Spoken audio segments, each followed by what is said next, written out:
Starting off with the NSE, it looks likely right now that we might be talking about 4,000 for the 20-share index next week, doesn't it? Yes, Larry. It's been a fantastic month for the NSE, gaining about 2.28% in the month. That's about 88 points in the month. The NSE is being driven over this week has been driven by increased participation by the foreign investors.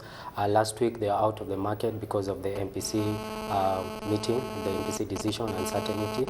But now they're coming in droves, and we are seeing a 50-50 split between local investors and foreign investors, and that's what's pushing the NSE to new We're heights. only about 47 points to the 4,000 mark. Can this trend continue for the next, let's say, maybe not today, Monday, Tuesday?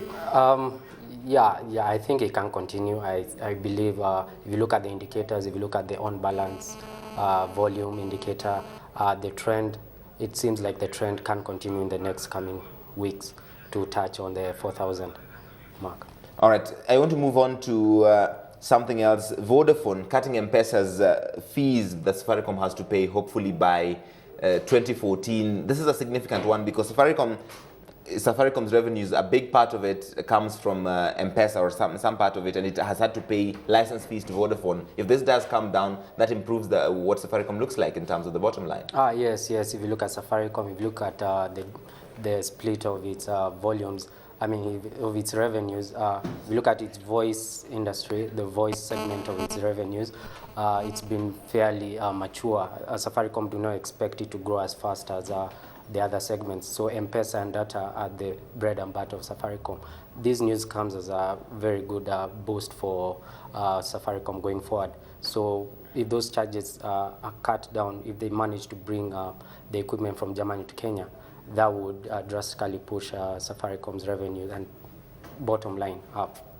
I want to move on to a controversy we almost thought we'd forgotten about, and that is about Bill Lay and CMC Holdings. It was almost like it was all behind us. We've gotten over this. Apparently not. Now members of parliament are questioning his tenure and his suitability to be CEO of CMC Holdings. Yes. Just when you think it can't get worse, it does. Yes.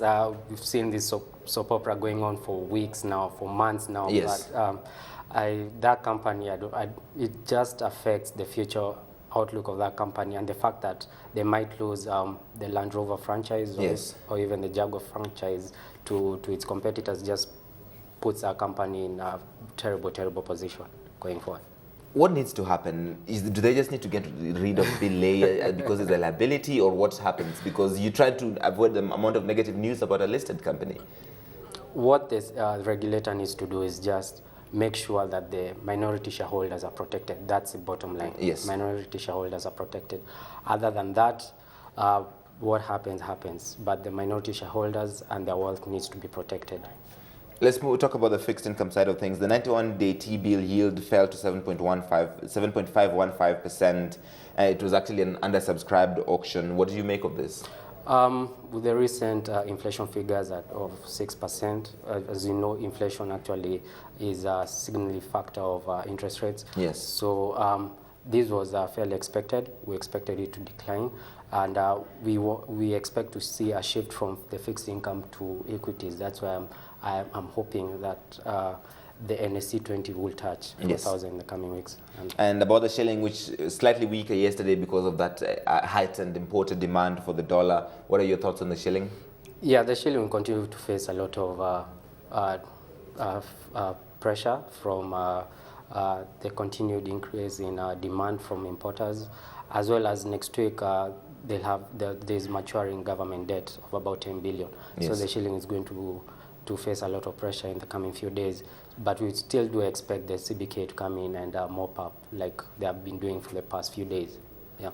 And finally, you're not a forecaster, but where do you expect the fuel price to come in once the new prices are announced? Take a guesstimate. Okay, a guess estimate. I expect it to increase, marginally increase.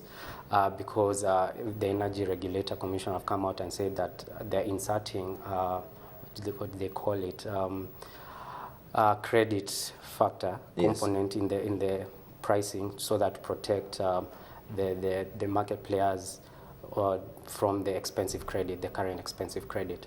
So I do expect it to increase, but marginally by about, let's say, 4 or 5 shillings.